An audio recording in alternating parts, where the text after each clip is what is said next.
Saúde os irmãos com a paz do Senhor. Amém? Nós somos gratos a Deus por mais uma manhã que o Senhor nos concede. Nessa manhã de domingo, um domingo ensolarado, né? Deus atendendo aí a súplica dos irmãos e das irmãs que precisam secar uma roupa, né? Porque tem chovido bastante ultimamente. Então aproveite, irmão. Quando eu falo que tudo é bênção de Deus, tudo é bênção. A Bíblia diz que Deus atende a necessidade. Deus mandou a chuva, mandou um dia para a terra dar uma secada. E para quem tem roupa para lavar também, que lava, né? E já deixa tudo sequinho para segunda-feira, porque semana que vem, né, a gente não sabe se vai estar de sol ou se vai estar de chuva. A nossa lição de hoje, 15 de janeiro de 2023, é a lição de número 3, publicada pelas casas publicadoras das Assembleias de Deus, o avivamento no Novo Testamento. E eu acho que a irmã Clara falou que ia fazer uma pergunta.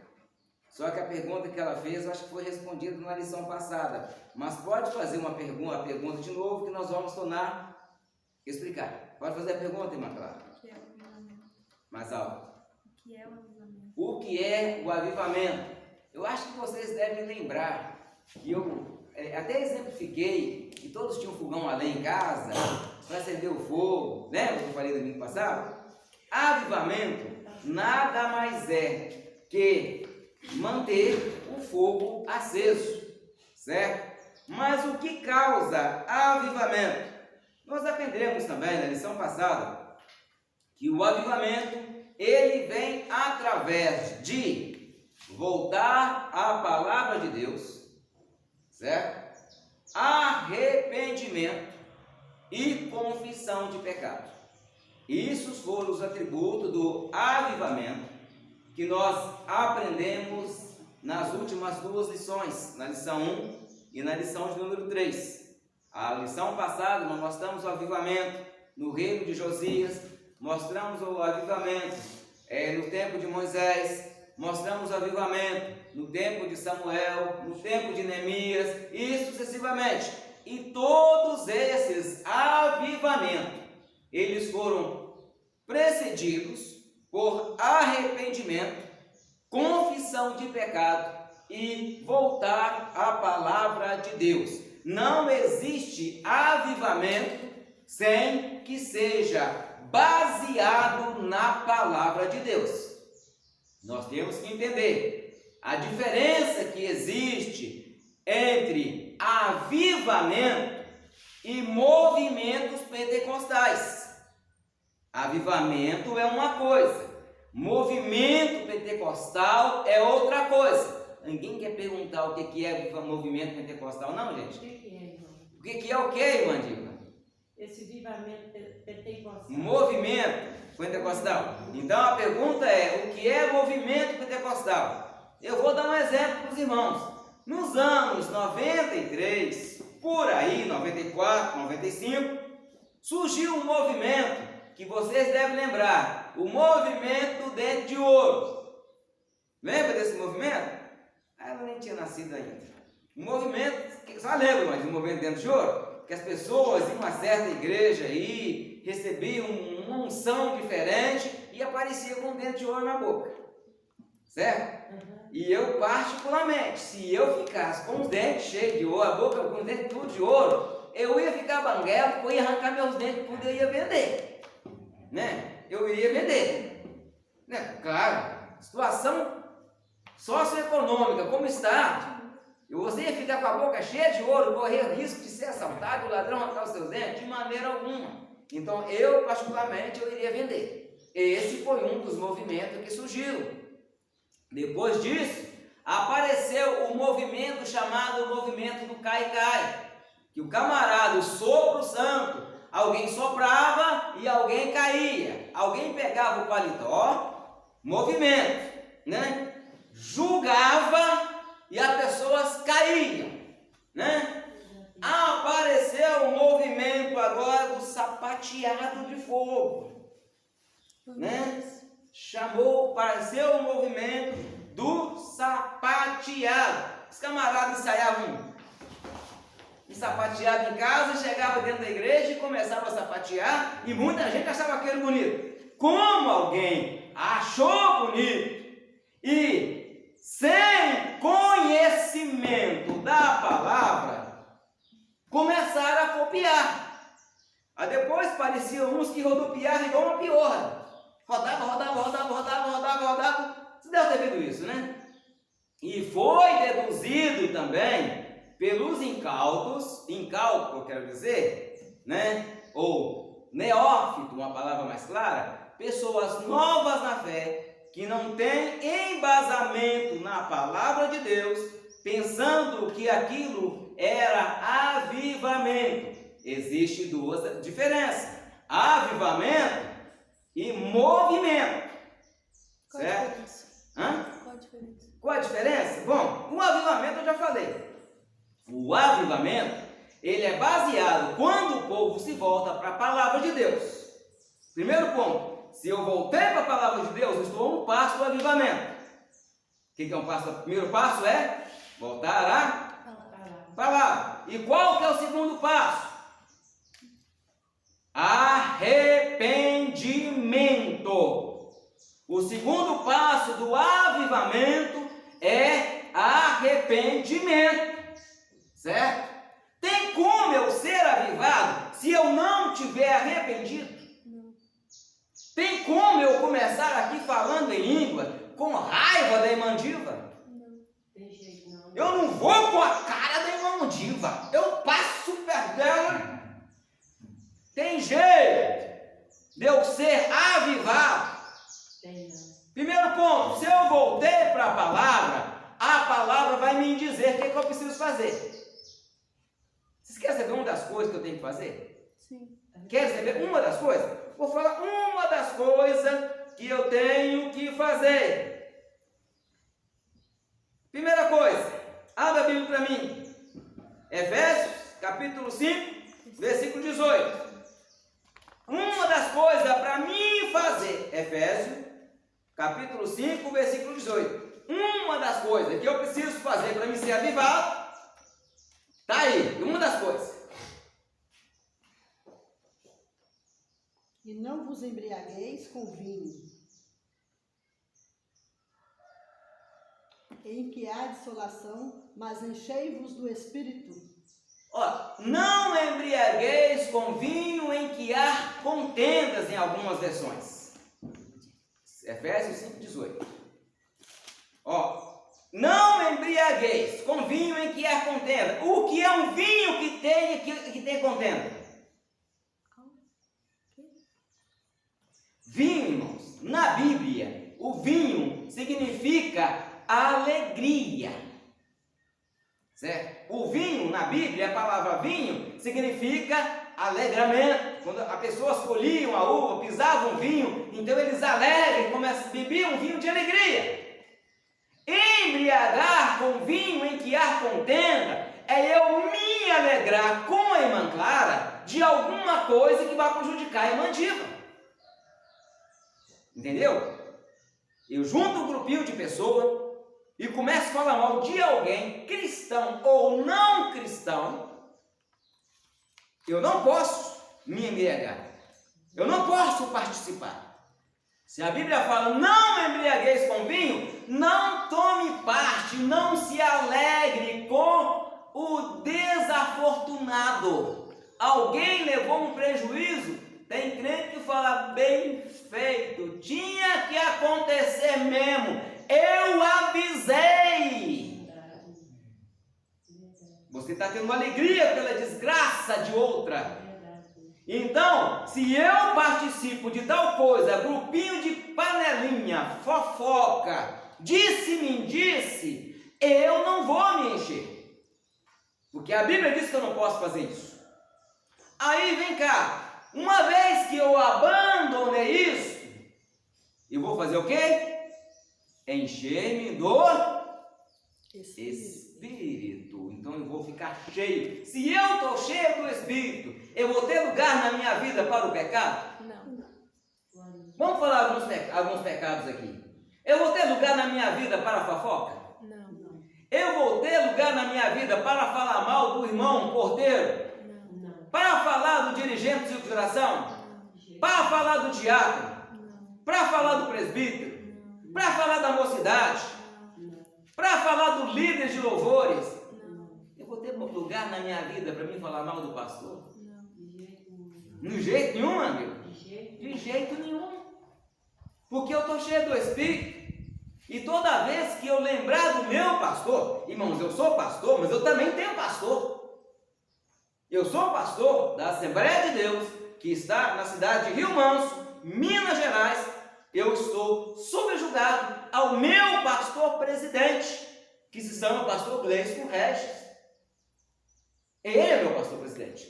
Eu sou o pastor, ou seja, eu sou um homem de autoridade espiritual, mas estou sob a autoridade de alguém.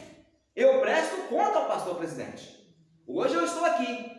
Amanhã o telefone tocou falar comigo, pastor Valboni, eu preciso do senhor lá pastoreando a igreja lá do Retiro do Brumado. Estou indo. É o chamado, Deus me quer lá, eu estou indo. Assim é a vida do pastor. Segundo, eu estou cheio do Espírito. E toda vez que eu lembro do meu pastor, eu sei que a minha prova é grande, eu sei que a dele é maior. Então eu oro e peço a Deus graça sobre a vida dele. Ficou clara a sua resposta, irmão? Clarice, ficou claro? Então, o que é... E aí a primeira coisa, eu falei do segundo e do segundo passo, faltou o terceiro passo. Qual o terceiro passo para o avivamento? Primeiro, voltar para... Amém? Primeiro, todo mundo, nós vamos guardar. Primeiro passo para o avivamento é voltar para... Segundo passo, arrependimento. Terceiro, qual que é o terceiro passo? Só para nós esclarecermos aqui. Confissão de pecado. Confissão de pecado. Isso é os três. Primeiro, o povo se arrepende. Lembra lá em Crônicas, capítulo 7, versículo 14, que o próprio Deus diz: se o meu povo, que se chama pelo meu nome, se humilhar. O que é humilhar aqui, irmãos? Arrepender. Se humilhar é você se colocar na condição de necessidade. Olha, Tiago capítulo 4 está escrito que nós temos que sentir as nossas misérias. O que é eu sentir a minha miséria? Eu chegar perante Deus, saber que eu sou pó e cinza, eu sou tão pecador como qualquer pessoa.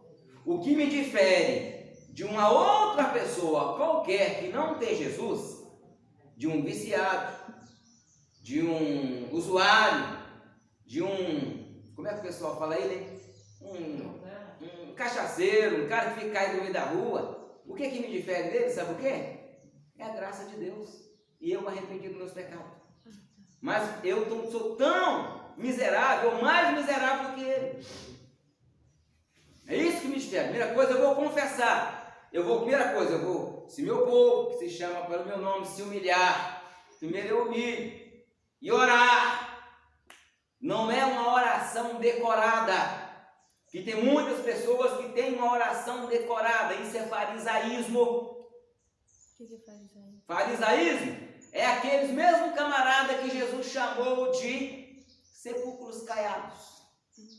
São legalismo religioso. Eu sou mais santo do que a irmã Samanta. A irmã Samanta eu sou dirigente, eu sou pastor, eu sou dirigente de oração, sou líder do louvor, líder do coral, eu sou regente, eu sou melhor que a irmã Diva. É a pessoa que se julga superior a você. É um fariseu. Farisaísmo. O farisaísmo, eles falavam uma coisa e não viviam o que falavam. Primeira coisa, se eu falo que eu amo, eu tenho que amar, senão eu sou fariseu. Eu sou hipócrita. E Jesus chamou-os de hipócrita. Amém? Amém. Agora nós vamos lá. Se meu povo se chama pelo meu nome, se humilhar, orar, converter dos seus maus caminhos. Tem algum mau caminho que eu ando por ele, irmãos? Eu posso estar andando pelo caminho da mentira? da fofoca, mas de quê? Intriga. Intriga. Disse-me, disse. Disse-me, disse. Engano. Julgamento. Do julgamento eu estou sendo juiz. Essas pessoas que fazem isso, eu dou para vocês uma dica, Mateus 7, Mateus 7. que diz assim: não julgueis para que você não seja julgado. Simples assim. Tem gente que se fala que é amigo por detrás da hora. É verdade. E às vezes diz que são crentes avivados. Calma, gente, isso não é avivamento, não. Amém? Amém. Calma. Avivamento, se não for baseado na palavra de Deus, não é avivamento. Pode ser movimento, mas não é avivamento. Outra coisa, a igreja, antes dos anos 90, o pregador pregava com unção e sabedoria, às vezes ou outra no meio da mensagem falava 1, 2, 3 línguas estranhas, certo? Dos anos 90 para cá, o pregador, quando ele perde a mensagem, que tem hora que dá um branco na cabeça da gente, não dá? Dá na casa da gente, quando a gente está pregando também, ensinando, dá um branco na cabeça da gente. Aí o pregador ficava 5 minutos falando uma língua estranha, decorada. Pastor, como assim decorada? Como é que o senhor prova isso? Ô irmãos, eu falo língua estranha.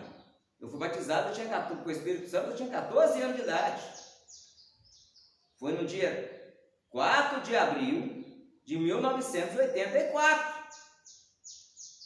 que eu fui batizado com o Espírito Santo. Aí beleza, e desde então, toda vez que eu vou falar em língua estranha, ela é acompanhada de lágrimas. O camarada fica com o olho aberto, seco, igual um olho de um crocodilo, falando 10 minutos de língua estranha, e a igreja pensando que é avivamento. Calma, irmãos, eu sou pentecostal, eu falo língua estranha, mas tem que ter discernimento. É muito mais fácil eu entregar o microfone do pastor que me convidou para pregar e descer do púlpito e eu tentar ficar animando a igreja sem eu ter palavra. Verdade. Agora vamos falar sobre o avivamento do Novo Testamento, certo? Então já ficou claro que avivamento é manter a chama acesa, e ele só acontece através de voltarmos à palavra. Primeiro passo. Segundo, através de arrependimento. Terceiro passo, através de confissão de pecado. Sem esses 3 atributos não há avivamento. Não adianta eu chegar aqui e falar que estou avivado, mas eu tenho uma mágoa no meu coração como uma pessoa, porque a Bíblia diz que o Espírito Santo não habita em uma casa ocupada. Se tiver uma mágoa no seu coração, ele pode vir tocar em você para que você se arrependa, mas ele não vai permanecer numa casa imunda. Ele não vai permanecer numa casa imunda. É igual o Senhor. Vou dar um exemplo do Moares. O Moares chega lá em casa, certo? Ele vai usar o banheiro. Estou dando só um exemplo, irmãos. O Moares chega, posso usar o banheiro? Eu falo, pode. Só que ele já entra na minha sala. Quando ele chega na sala, tem um bicho podre ali. Ele já perde a vontade de usar o banheiro ali no que vê o bicho podre. Se ele fala, se na sala tem um bicho podre, imagina como está o banheiro. Ele vai andando para minha casa dentro, tem lá, alguém fez um vômito lá, espalhou a sala toda, e ele tem que andar ali, Pisando as pontas, né? para não sujar com aquilo. Aí quando ele abre a porta do banheiro, sabe aqueles banheiros vazios, que há mais de 10 dias ninguém dá descarga, todo mundo usa? Misericórdia. Pensa numa coisa assim, o senhor tem coragem de usar o banheiro? Por mais apertado que a pessoa esteja, a vontade passa. É verdade? Agora, me fala uma característica do Espírito Santo. É outra coisa, né? Fala a característica do Espírito Santo. Já está falando. Uma das características do Espírito Santo é o quê? É limpar. Espírito Santo. Uma das características do Espírito Santo é o quê? É limpar. Santidade. É o quê? Santidade. Santo. É. E o Espírito sendo santo, ele vai habitar no meu coração cheio de imundícia, Não. De jeito nenhum. cheio de ódio, Não. cheio de sujeira, É meio difícil. cheio de disse-me-disse. Não. Seria santo. Ele pode entrar e falar assim: limpa que eu volto, joga isso fora que eu volto. Glória a Deus. Aí você não joga aquilo fora. Ele vai voltar e fazer morada agora, irmão Ares. Eu chego e falo: irmão Ares, eu quero que o senhor mora na minha casa. O senhor vai morar? Naquele jeito que o senhor viu que ela está? O senhor chega assim e fala assim: ó, pastor Valbano, eu moro sim. Moro. Mas só tem uma coisa. Aí eu vou perguntar qual? Aí o senhor vai falar comigo: o senhor me permite fazer uma limpeza? Aí você vai limpar, não vai? Aí a primeira coisa que ele vai limpar, aquilo podre que estava na sala. É uma coisa que tirava um mau cheiro. E uma coisa que causa mau cheiro diante de Deus é o pecado.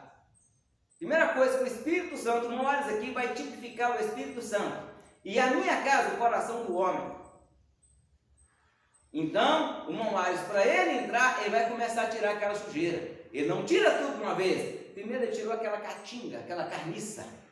Tirou a carniça, a caatinga vai perdurar por algumas horas, por alguns dias. Daí a pouco aquele cheiro ruim saiu.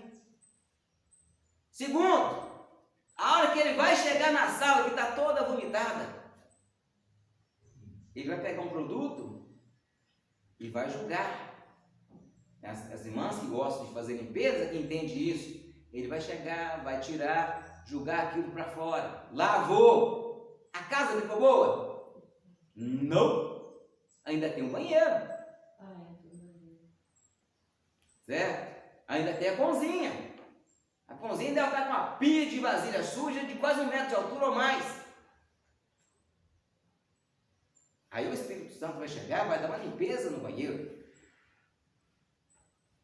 Uma vez que ele fez a limpeza na casa, uma limpeza no banheiro, uma limpeza na cozinha, ele vai tirar todas as imundícias, irmãos, e vai colocar para fora. Por quê? Houve um derramamento de... Para ele limpar, ele deve usar o quê? O que vocês usam para lavar? Produtos para limpar. Além do produto, mais uma outra coisinha. Que todo mundo para lavar alguma coisa precisa dela. Água. Água. Aí a pessoa começa a estar limpa. Lê para mim capítulo 15 do Evangelho de João, versículo de número 3. Vai falar o que nos lava. João quanto? 15, versículo 3. Aqui, irmãos, ó, atenção. Vai falar o que nos lava. 15, 3. 3.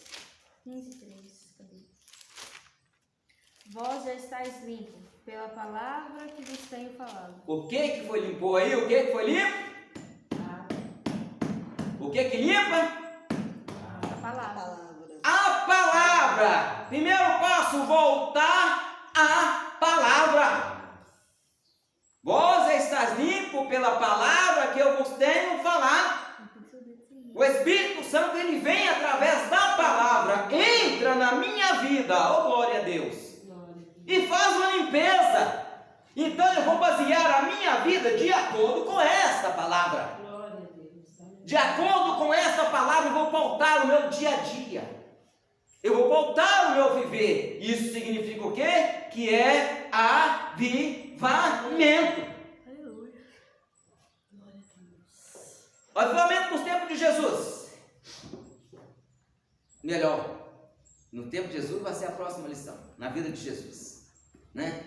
Essas 3 lições foram um avivamento panorâmico. Nós vamos falar sobre o avivamento no Novo Testamento.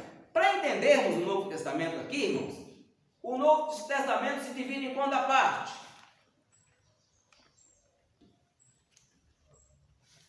Quantas partes divide o Novo Testamento? Irmão Clara, quantos dedos só tem na mão? Eu tenho 10. Em uma delas. Ah, sim. Ah, tá. Quanta parte divide o Novo Testamento? 5? 5. Quais são? Quais são? Primeiro, evangelhos.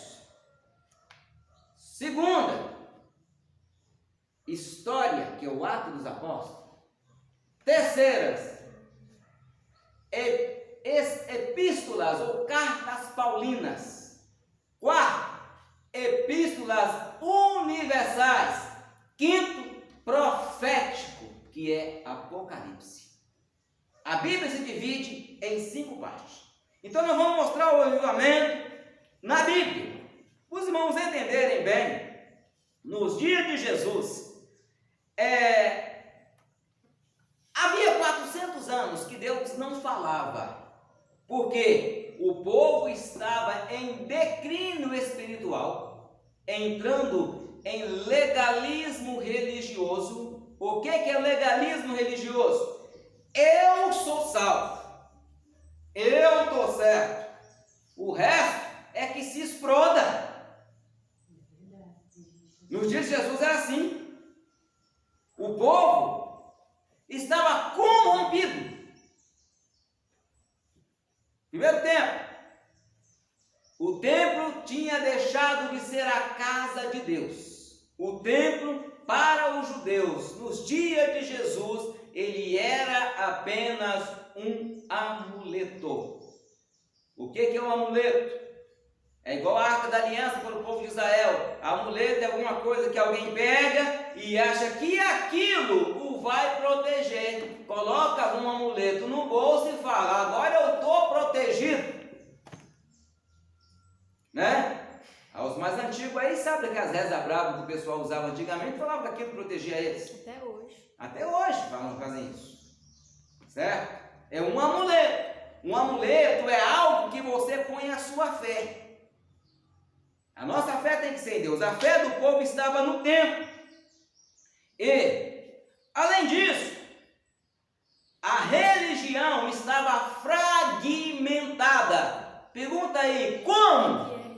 O que é fragmentado? Dividido em vários pedaços. Agora fala como.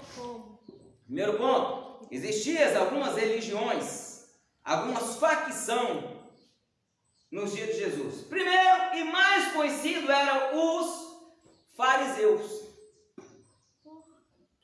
Por que é mais importante? Porque era mais importante? Porque era de onde vinha até o sumo sacerdócio.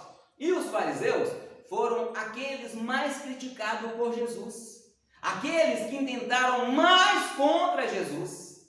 Os fariseus, eles criam em anjo, criam em ressurreição e criam em vida após a morte. Fariseu. Aí tinha um outro grupo, um tanto mais radical. Eles não criam em anjo, eles não criam em ressurreição e eles não criam em vida após a morte. Esse eram os saduceus. Esses dois nós vamos encontrar com frequência na Bíblia.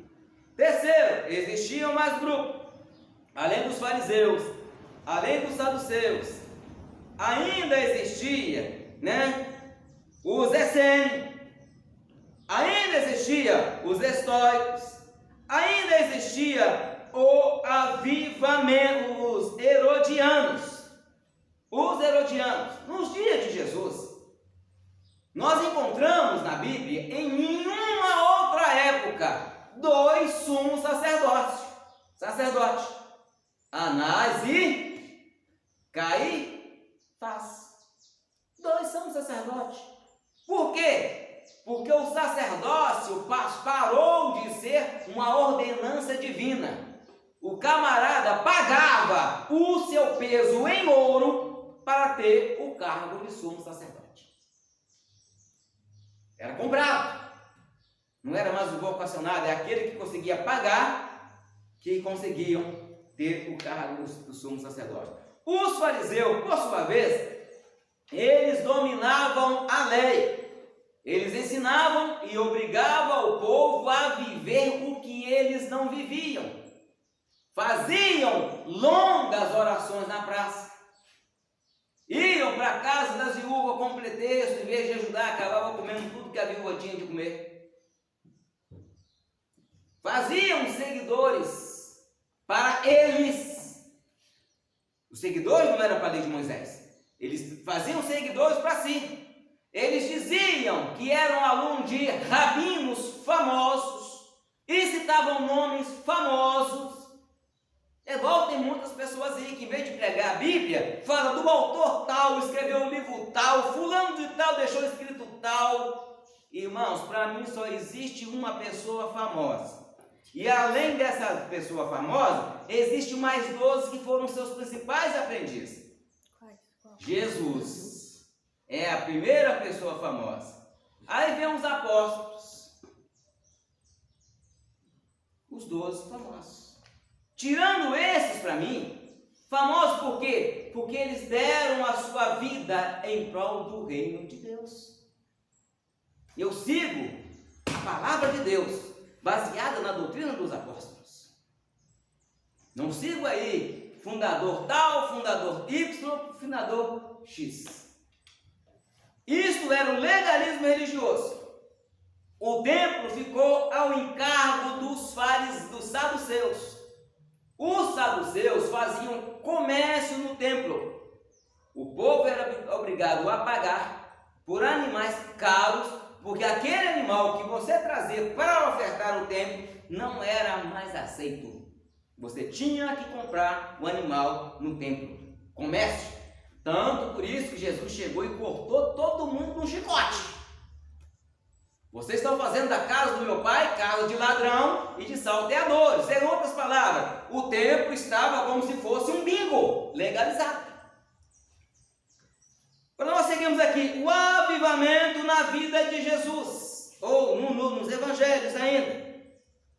A nossa lição começou a falar do livro de João, mas nós sabemos que a nossa Bíblia, começa com o livro de Mateus, Marcos, Lucas, João, certo? Seguindo os princípios da Vulgata Latina. Em algumas Bíblias, em alguns países, não começa por Mateus. Nós sabemos que Mateus não foi o primeiro livro a ser escrito.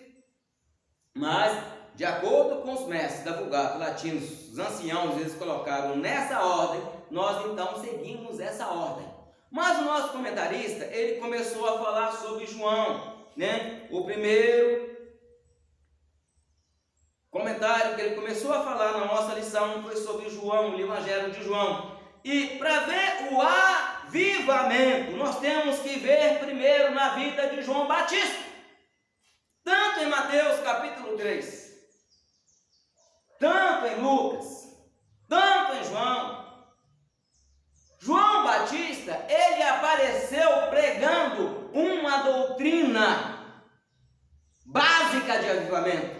E o que era? Pergunta para mim, qual era a mensagem de João Batista? Qual era a mensagem de João Batista? Arrependei-vos. João Batista, ele começou trazendo o avivamento, trazendo a mensagem de arrependimento. Quando havia arrependimento, o que acontecia com as pessoas? No tempo de João Batista, as pessoas se convertiam.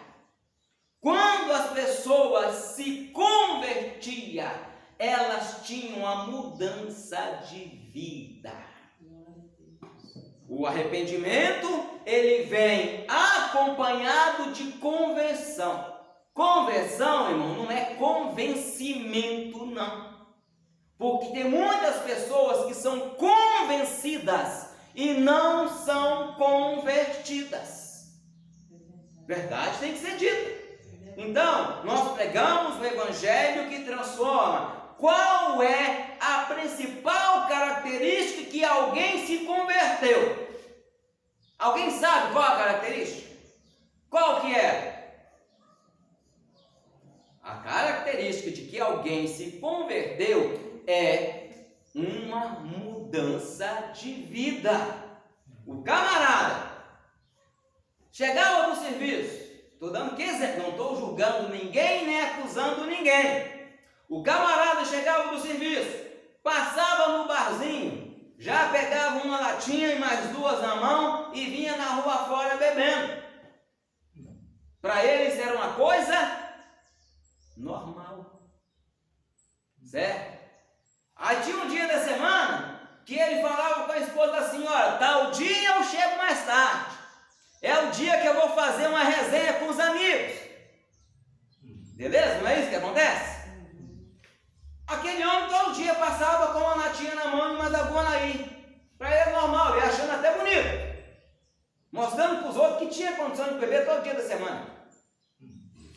Para ele é uma coisa normal. Aí essa pessoa tem um encontro com o Senhor Jesus e aceita Jesus como Salvador e se converte. No momento em que ele aceitou Jesus, o Espírito Santo agora já vem e toma a posse e dá uma carimbada nele, passo, propriedade de Jeová. E aquela pessoa que andava com as latinhas, ela para de andar com as latinhas. Porque o Espírito Santo, lembra da casa, minha casa suja? Que o Moares entrou e pediu para fazer uma limpeza? O Espírito Santo começa a entrar. Na hora que ele entra, ele faz aquela pergunta: posso fazer a limpeza? E conhecereis a verdade, que a verdade vos libertará. O camarada que andava com a latinha, daí uns dias, ele para de carregar uma latinha. Por quê? Houve mudança de vida. Aí de repente, ele não fala mais para a esposa que vai para a resenha com os amigos. Ele vai falar: amor, estou indo para a igreja. E a pessoa, em vez de carregar uma latinha, começa a carregar uma Bíblia. Ou debaixo do braço, ou, como eu gosto de carregar, né? Bem assim, gosto de carregar a Bíblia assim, ou assim na mão. Alguém vê aquele camarada que carregava aquela latinha carregando uma Bíblia. Aí tem as pessoas ainda que vão criticar e falar: fulano de tal já fez isso, aquilo, já fez aquilo outro, agora está escondendo atrás da Bíblia. E ele está escondendo atrás da Bíblia mesmo, irmãos.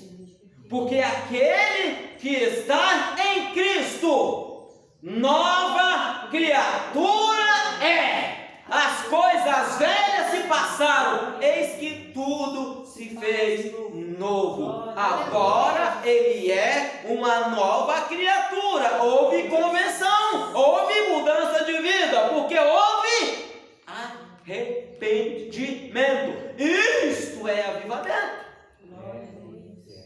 Essa era a mensagem de João Batista. Mensagem de avivamento. E João Batista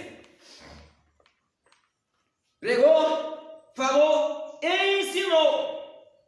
Agora o Evangelho de João, ou o Evangelho de Mateus, vamos falar do Mateus, vamos falar na sequência, né? Daqui a pouco nós chegamos no João.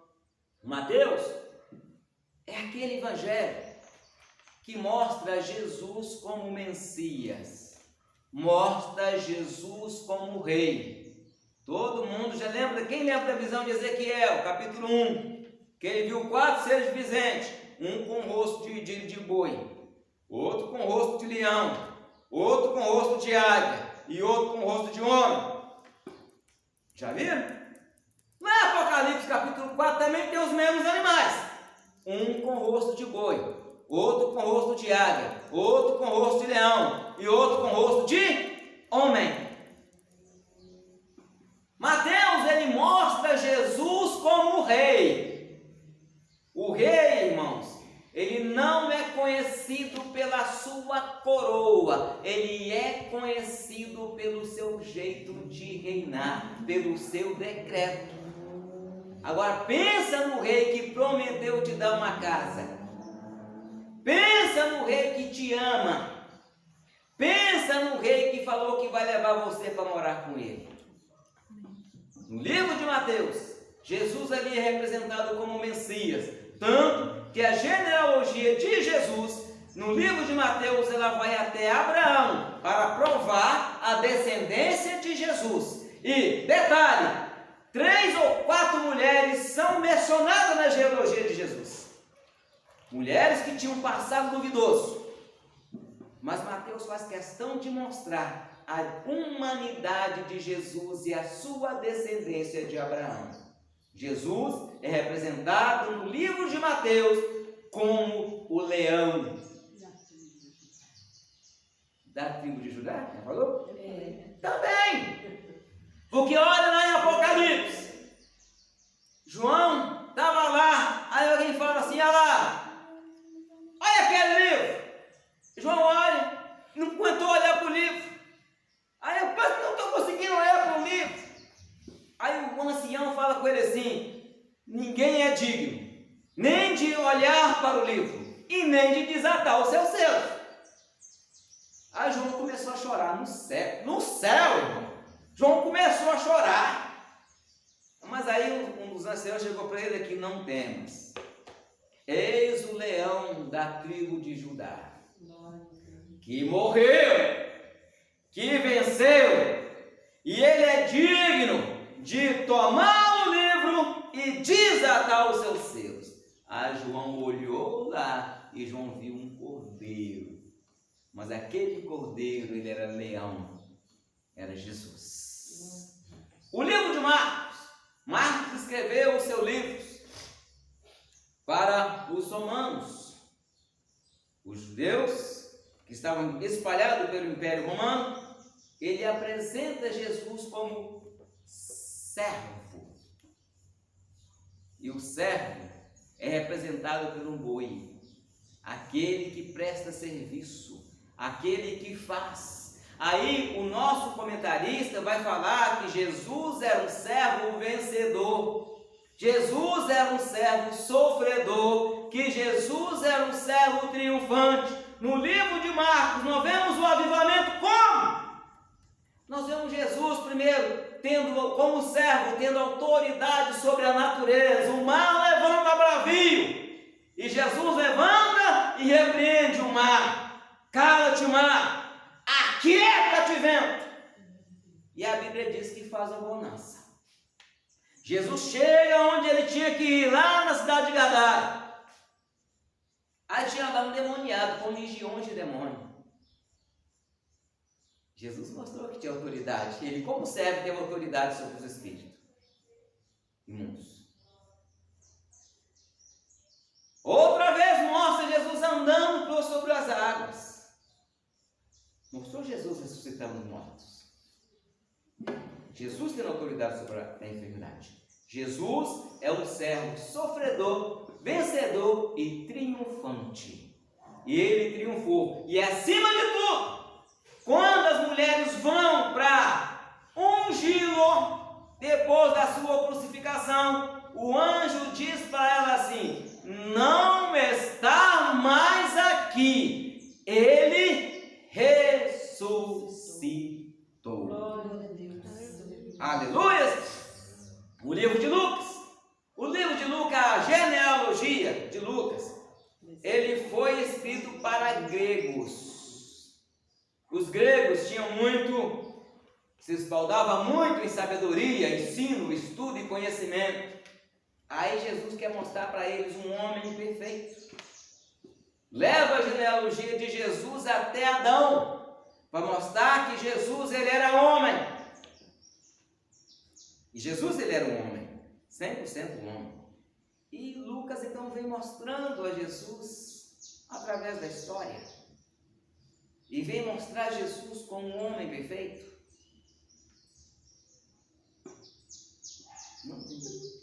E vem mostrando Jesus como um homem perfeito. E dos 4 animais, Jesus ali é representado pelo rosto de homem. Rosto de homem. Agora chegamos no Evangelho de Lucas. Nós vemos Jesus ali agora mostrando os seus ensinamentos, trazendo uma essência de estudo, o avivamento na vida dele, o avivamento no Evangelho. Aí de repente nós chegamos no livro de João. João, quem era João? João era o apóstolo, o discípulo amado. E ele já começa mostrando Jesus com um rosto de águia. Um rosto de águia significa mostrando Jesus como divino.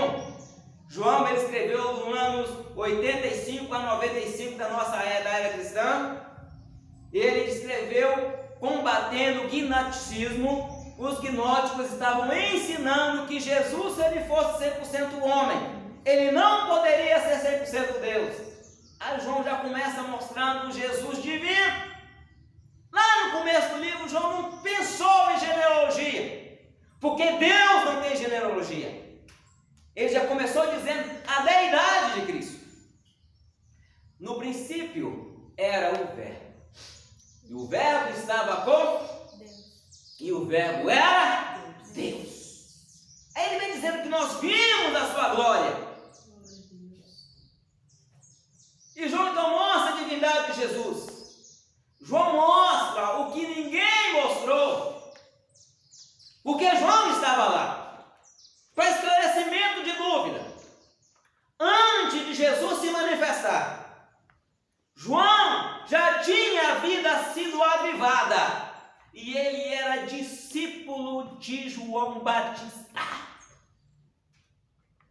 Para quem não sabe, João era um dos dois que foi seguindo Jesus após ele ser batizado. Eles se viram João, mas na hora que João falou: eis o Cordeiro de Deus, que tira o pecado do mundo, João falou: até aqui foi muito bom, João Batista, mas agora para frente eu vou seguir ele. Agora eu estou com ele, eu quero mais dele. Você me mostrou ele, já que você me mostrou ele, agora eu vou seguir ele. Então João estava lá. Na hora que João Batista batizou e falou: aquele que vem após mim, usa a sandália, eu não sou digno nem de desatar. Mas de repente João chega e aponta o dedo e fala: é ele, aquele que eu falei, é ele que é o Cordeiro de Deus, que tira o pecado do mundo. No Evangelho de João, ele vem trazendo conversões, irmãos. De todos os evangelhos, o único que vem mostrando Jesus Salvador foi o livro de João. Pergunta para mim, quais pessoas foram salvas? Quais pessoas foram Pergunta alto, gente. Quais pessoas foram salvas? Não estou ouvindo aí. Quais pessoas foram salvas, pastor? Quais pessoas foram salvas? No capítulo 3, irmãos. No capítulo 3, o avivamento no Evangelho, irmãos. Olha aí. Jesus, né? Tranquilinho, em algum lugar. Aí vem alguém disfarçado de noite para entender quem era Jesus. Aí chega alguém e pergunta, e chega e fala: "Sim, mestre, eu sei que o Senhor é vindo de Deus, porque ninguém faz as coisas que tu fazes, se Deus não for com ele." Aí Jesus olha para Nicodemo: "Necessito que você nasça de novo. Porque se você não for nascido da água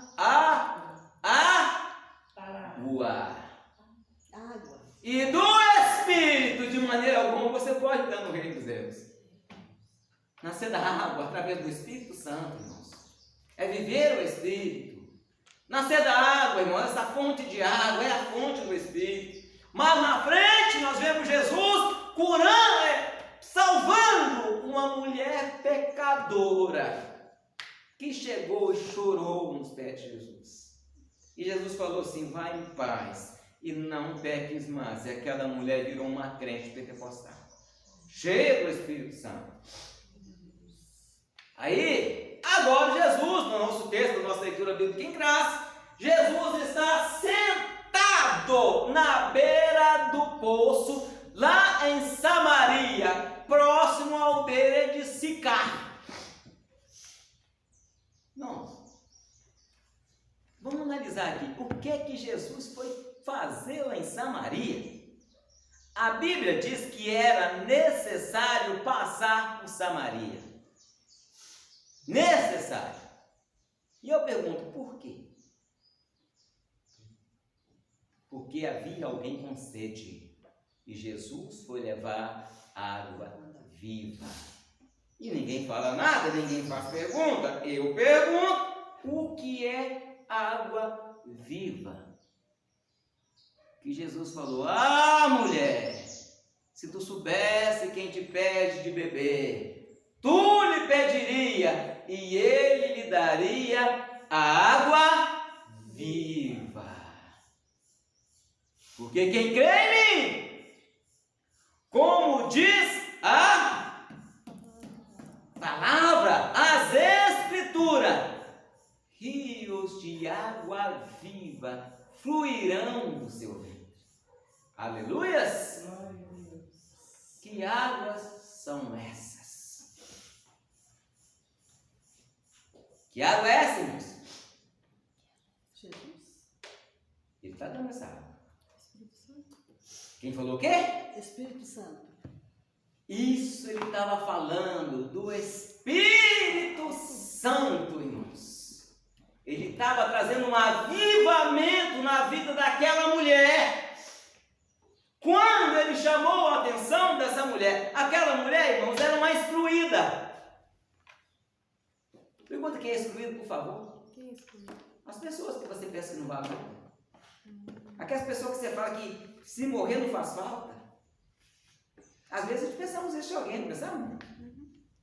As pessoas que nós pensamos, mas faz falta sim, irmãos, ela também foi chamada. Ela foi chamada.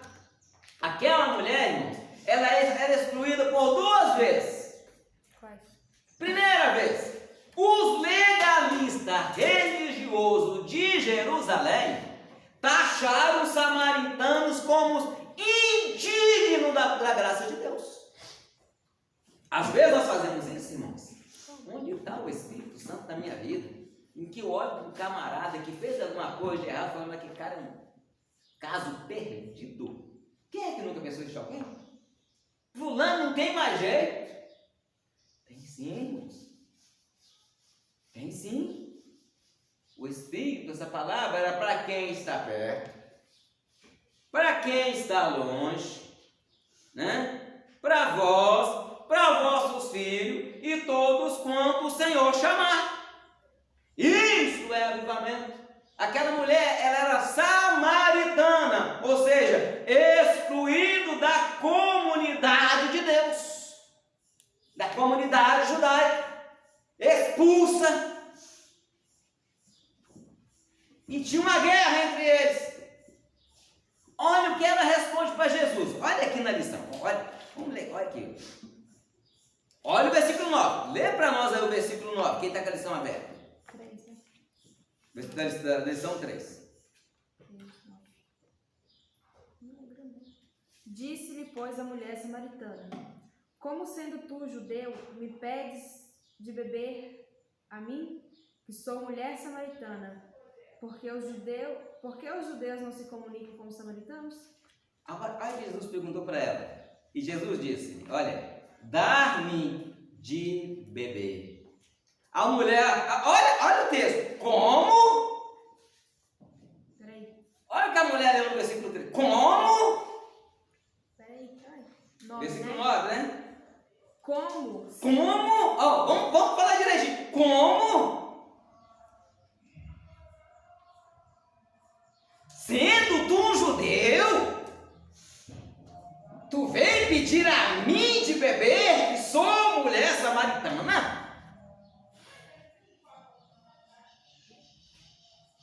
Ali, irmãos, era a guerra travada. A guerra estava travada. Porque, segundo os mestres rabinos, os judeus se julgavam superior aos samaritanos. E os samaritanos se julgavam superior aos judeus. A briga ali era pancada. A mulher estava dizendo: uma ralé como tu, judeu, vim pedir água para mim, que sou mulher samaritana. É mais ou menos nesse teor que foi feita a conversa. Aí Jesus, então, irmãos, a mulher quis colocar Jesus para baixo. Quando alguém quer te humilhar, afrontar a sua fé, afrontar a sua família, não revida, fala como Jesus: ah, mulher, se tu soubesse quem é que te pede de beber, tu lhe pediria e ele te daria água viva. Você tem água viva para dar. você tem palavra, você tem o Espírito Santo na sua vida. Você é luz. E a luz, durante a noite, com esse tempo de chuva, acende-se as lâmpadas, o que aparece? Um inseto, besouro, mosquito, grilo, que tem gente que até sai correndo na hora do culto aqui, por causa dos insetos. Você já viu, né, gente? Eu já vi gente correndo aqui por causa dos insetos. Eu já. Todo mundo já viu. Todo mundo já viu. Por quê? Agora eu pergunto, por que os insetos não vêm? Porque eles estão em trevas. E quando eles verem luz, eles querem se aproximar. Significa que aquelas pessoas que vêm te afrontando, que vêm te criticando, na verdade, ela está querendo apenas chegar perto de você para receber um pouco da luz que você tem. E você, às vezes, não está dando. A pessoa, às vezes, cria um problema só para chegar perto de você, para sentir um pouquinho da paz que você tem. Eu vou brigar com a Clarice, eu vou afrontar ela, só para me ter o privilégio de ficar perto dela um pouquinho, para me receber um pouco da luz. Eu vou brigar com a mandíbula, eu vou afrontar a diva, porque os insetos, podem ver que eles vão lá e tum, acerta a luz. Ele quer a luz. Aí basta você, quando você, irmãos, você é luz, o lugar que você está, já viu gente reclamar que o lugar que ele está parece que é uma treva? A luz tem que brilhar nas trevas mesmo, irmão. Essa luz tem que brilhar lá nas trevas, não é? Se acender essas luzes aqui, acender mais 50 luzes, vai fazer alguma diferença a luz? Nenhuma! Jesus, ele foi lá e mostrou para a mulher: se você me pedir, eu te dou. Aí a mulher afronta de novo: ah, Senhor, você não tem corda? O poço é fundo, tu vai ficar com sede, não tem como se tirar. Olha aí o versículo 11. E disse-lhe a mulher: tu não tem como tirar, o poço é fundo. De onde? Onde vai pegar água viva? Aí Jesus vai e fala: ainda zomba ainda, és tu maior que Jacó, nosso pai? A pessoa quer te afrontar, né? Mas Jesus, no versículo 13, ele responde: qualquer que beber desta água tornará a ter sede. 14, mas aquele que beber da água que eu lhe der nunca terá sede, porque a água que eu lhe der se fará nele uma fonte que jorra para a vida eterna. É essa água que as pessoas veem em você e estão com sede. É essa luz que as pessoas veem em você e estão com sede. O Evangelho, ele transforma. O Evangelho, ele liberta. Mas eu tenho que permitir que as pessoas recebam aquilo que eu tenho para dar. Amém? O avivamento no livro de Atos. Muitas pessoas se baseiam no avivamento no livro de Atos apenas como, né, a descida do Espírito Santo. O avivamento no livro de Atos, ele vem, mas antes dele acontecer, Atos capítulo 1, versículo 14, leia para nós, para os irmãos entenderem o que acontecia no livro de Atos, antes da descida do Espírito Santo. 1:14. Isso. 1:14. Todos estes perseveraram unanimemente em oração e súplicas, com as mulheres e Maria, mãe de Jesus. Ora, Jesus havia prometido para eles que iria mandar o Consolador, o Espírito Santo. Mas eles já tinham recebido o Espírito Santo. Jesus assoprou sobre ele e eles já tinham recebido o Espírito Santo. Eles não tinham sido revestidos de poder. Agora, irmão, batismo com o Espírito Santo não é avivamento, é para crente avivados. Eu, para me receber o batismo com o Espírito Santo, ou ser renovado pelo Espírito Santo, eu preciso ser um crente avivado. Jesus prometeu, e eles estavam todos unidos. Lê agora o versículo 5 para nós, que Jesus reforçando a promessa. Atos 1:5. 1:5. Porque na verdade João batizou com água. Isso Jesus falando depois de ressuscitado. Mas vós sereis batizados com o Espírito Santo, não muito depois desses dias. Aí Jesus prometeu, Jesus reforçou a promessa. Joel, capítulo 2. Vamos lá. Oséias, Joel, Amós, Obadias. 2 livros depois de Daniel. Daniel. Onde é que fica Daniel? Depois de Ezequiel. Depois de Jeremias. Como é que é? Joel. Joel o quê? 2, versículo 28 ao versículo 30. Aqui, irmãos, está a promessa da descida do Espírito Santo. Prossiga. 2, 28 a 30.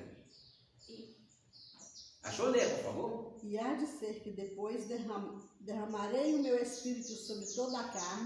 Primeiro ponto. Deus usa o profeta e fala, acontecerá que eu derramarei do meu Espírito sobre toda a carne. E vossos filhos e vossas filhas profetizarão, os vossos velhos Prossiga. terão sonhos, os vossos jovens terão visões. E também sobre os servos e sobre as servas, naqueles dias derramarei o meu Espírito. E mostrarei prodígios no céu e na terra, sangue e fogo e colunas de fumaça. O sol se converterá em trevas e a lua em sangue, antes que venha o grande e terrível dia do Senhor. Até aí tá bom, meu irmão. Olha, irmãos, aqui foi a promessa.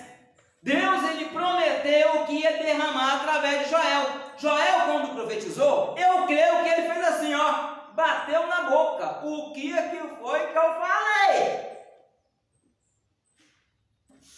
Pergunta por que Joel ficou doido? Por quê? Por quê? Porque naquela época o Espírito Santo só era sobre reis, sobre sacerdote, sobre profeta. O povo não tinha direito de receber. Ué, por quê? Porque o Espírito Santo ainda não tinha sido derramado. Ele vinha e fazia um mover na vida de alguém.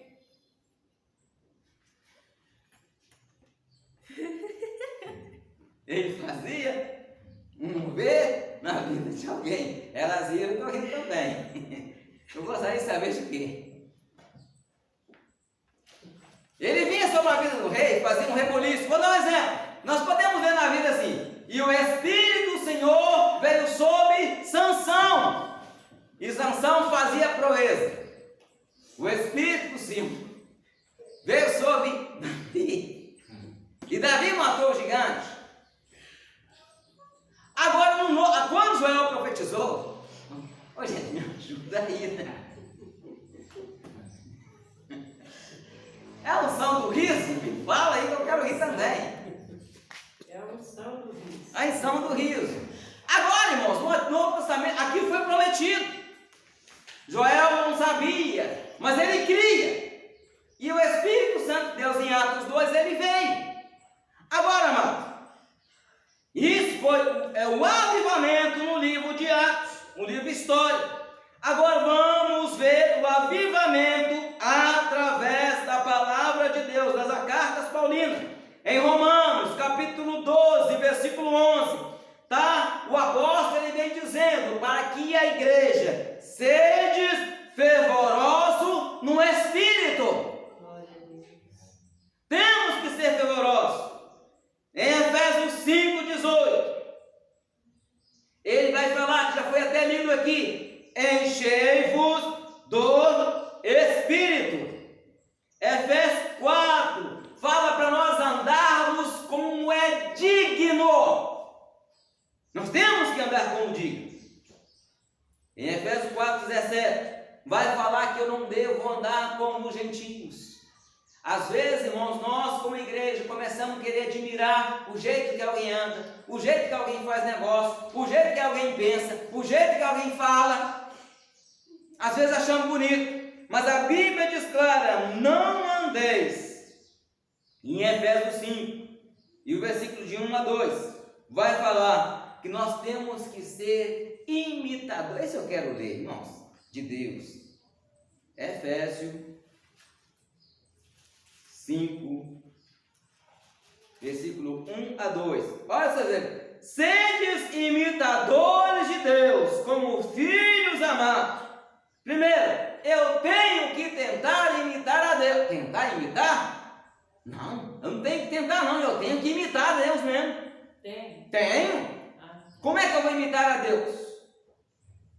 Vivendo de acordo com esta palavra. E segundo, andar em amor, como também Cristo vos amou, e se entregou a si mesmo por nós, em oferta e sacrifício a Deus, e cheiro suave. Glória a Deus, irmão. Nós temos que manter a nossa vida avivada, sendo imitadores de Deus. Ser imitador é fazer aquilo que Ele fez, é amar como Ele amou. Amém? Vamos prosseguir, porque senão nós não teremos tempo de concluir. O relógio já está mandando parar, né?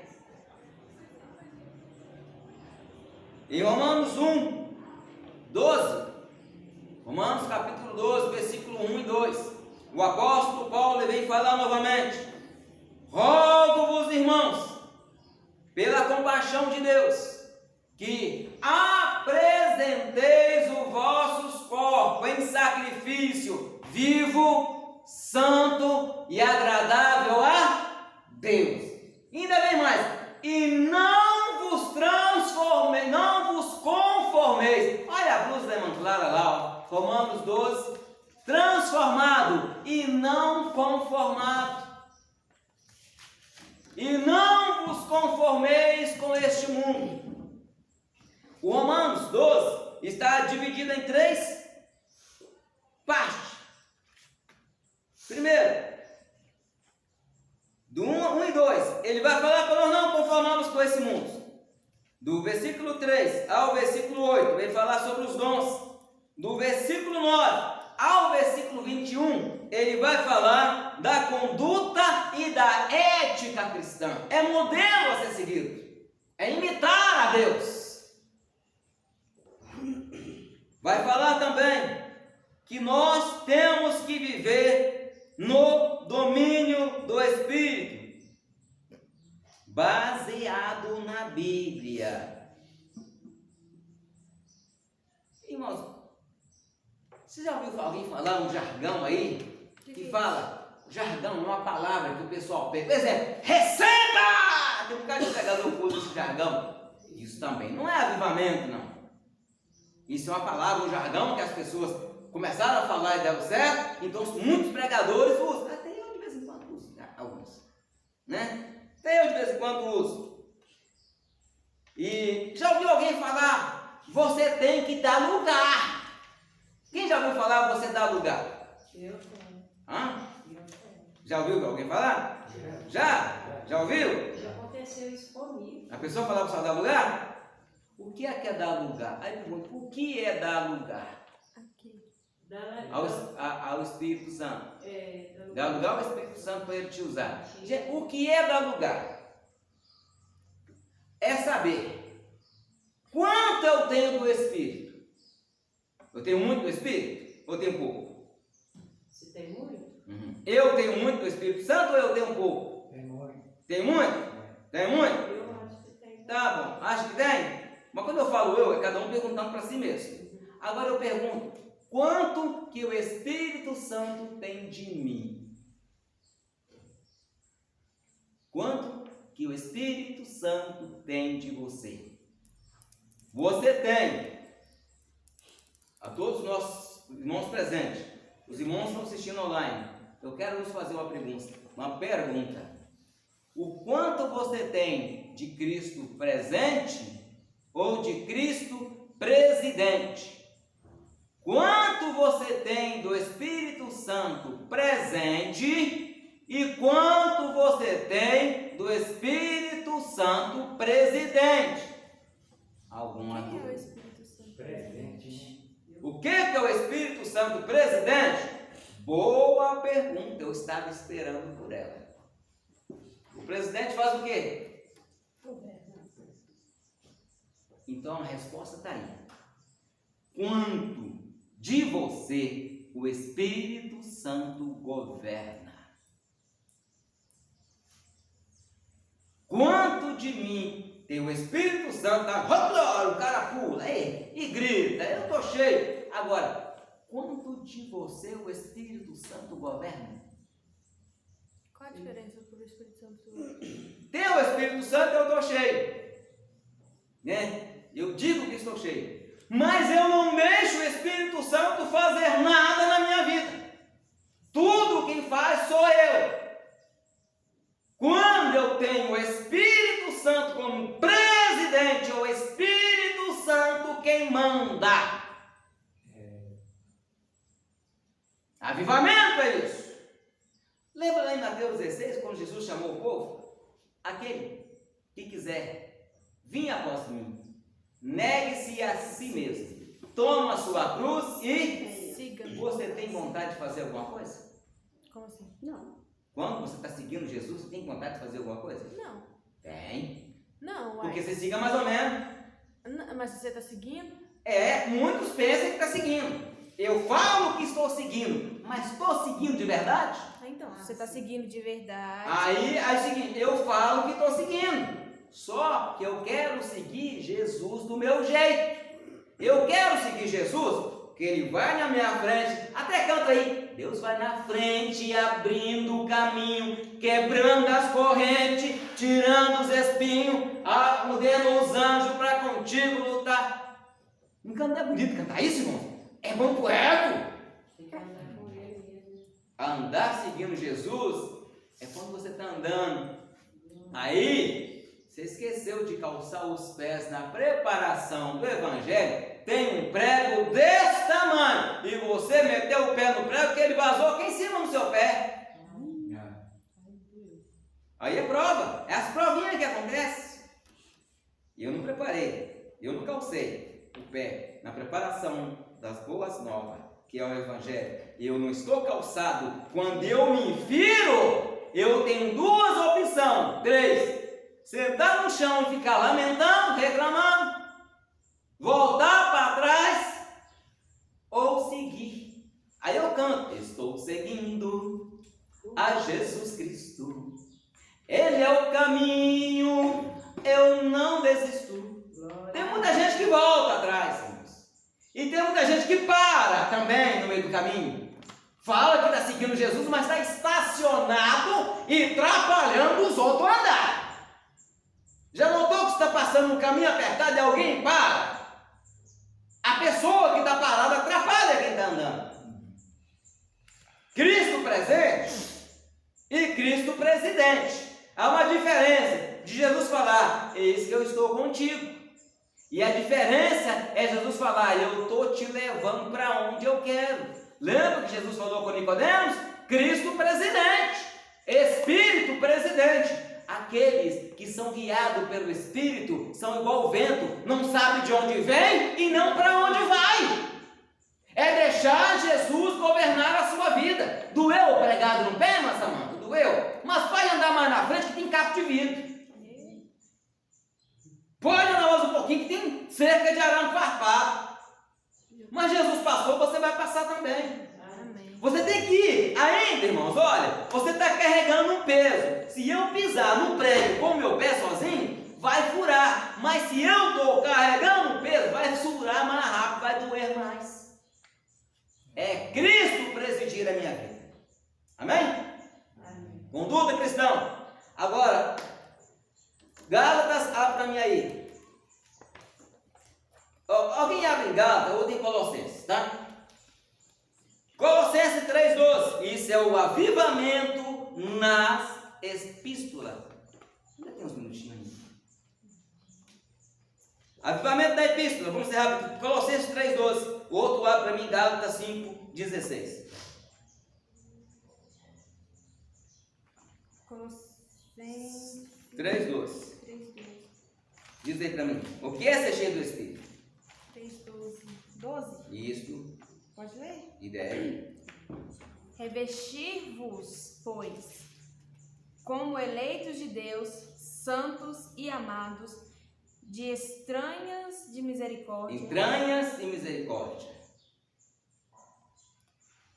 de benignidade, humildade, mansidão, longanimidade. Eita! Pode falar o eita! Oxi! Isso, irmãos, é ser cheio. Primeiro ponto, eu vou ter que amar de entranhas, lá dentro, de verdade. Então, Gálatas, antes aí, ó, de Colossenses, 2 livros. O que você quer? 5, Gálatas? 16 e 17. Se eu tenho que vestir disso, irmãos, isso eu estou cheio. É amar de verdade, não por fora, mas por dentro. Não domino eu, mas Cristo é quem domina. E não mais vivo eu, é Cristo quem vive em mim. Estava lá, só botar 2 livros. Aonde? Gálatas. Gálatas quanto? 5, 16 e 17. 5, 16, 17? Vai falar sobre andar no Espírito. Tá bem. Lê para nós aí. 5, 16, 17. Calma aí. 5, 16. Digo, porém, andai em espírito e não cumprireis a concupiscência da carne. Porque a carne cobiça contra o espírito, e o espírito contra a carne. E estes opõem-se um ao outro, para que não façais o que quereis. Certo, vê lá o 19. Porque as obras da carne são... Não, 19, 21. Vou falar sobre o fruto do Espírito. Invejas... É esse? 20 e 21. Vou falar o fruto do Espírito 20, é amor. 21? É. Peraí. Eu vou achar esse negócio aqui. Idolatria, feitiçaria... Calma, eu vou ler aqui. enfermidades. Achei. Certo? Gálatas 5. É 22. E diz assim: mas o fruto do Espírito é amor, Caridade, gozo, paz, paz, longanimidade, benignidade, bondade, fé, mansidão e temperança. ou domínio próprio. Isso aí. Agora, irmãos, isso é fruto do Espírito. Aí a Bíblia vai falar sobre os dons espirituais. Certo? O que é mais importante para a igreja? Dons ou fruto do Espírito? Se for para você, irmã Clarice, ter um dom de curar ou ter o fruto do Espírito, qual dos dois você quer? Como assim o fruto do Espírito? O fruto do Espírito é isso aí que você leu. E o dom é maravilhas, dom de curar, governo, sabedoria, ensino. Fruto do Espírito. Você quer ter o fruto? E a senhora, irmã Samanta? Fruto ou dom? Imagina chegar um cara sem uma perna. Você pôr a mão na cabeça da perna e esticar? Dom. Dom. E mandíbula? Eu é de cura, irmão. O dom também? Dom de Irmão cura. Alisson? Figura também. Bom, tem um passarinho cantando ali. Nossa, Aqui. Tem um passarinho cantando ali. Tem um passarinho. Tá ouvindo um passarinho cantar? eu ouvi. Chega lá e pergunta ele para mim, mandíbula. Para ele voar, qual das duas asas é necessária? A da direita ou a da esquerda? As duas. As duas. Não precisa nem perguntar ao passarinho? Então você, como cristão, presente ou online, para você ter as verdadeiras características de Cristo na sua vida, você tem que desenvolver o fruto e tem que também exercer o dom. Aleluia. Não existe dom sem fruto e não existe fruto sem dom. Mas eu tenho que deixar o Espírito presidente dominar a minha vida. Glória a Deus. Aleluia. Amém? Amém. Prossigamos, quando já me falaram que o tempo, acima de tudo, irmãos, 1 Coríntios capítulo 14, versículo 1. Quem vai ler para nós? Aonde? 1 Coríntios 14, 1. E eu estou abrindo Hebreus. Eu vou abrir Hebreus para ganhar tempo. Coríntios. Achou em quem? Achou? Coríntios? Um quê? 14, 1. 14, 14, 1. Segue o amor e procurai com zelo os dons espirituais, mas principalmente o de profetizar. Olha, segue o amor, mas com zelo, com cuidado, aquela coisa que tem cuidado. E os dons, aí está falando, o amor está na característica do fruto, e o dom está na característica de poder. Agora, particularmente o dom de profetizar. O que é a profecia? A profecia faz o que, irmãos? Fala aí. Vou explicar para vocês que não tem tempo. Lê o versículo 3 aí. Vai falar o que a profecia é. Mas o que profetiza fala aos homens para edificação, exortação. O que profetiza fala aos homens para quê?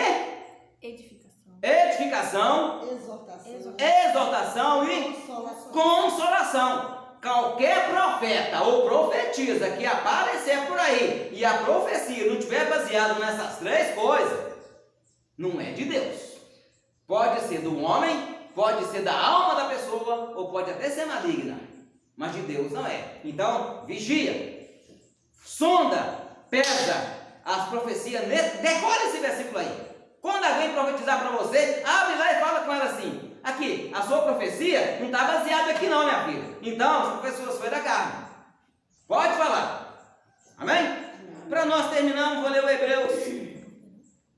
Hebreus 13, 17.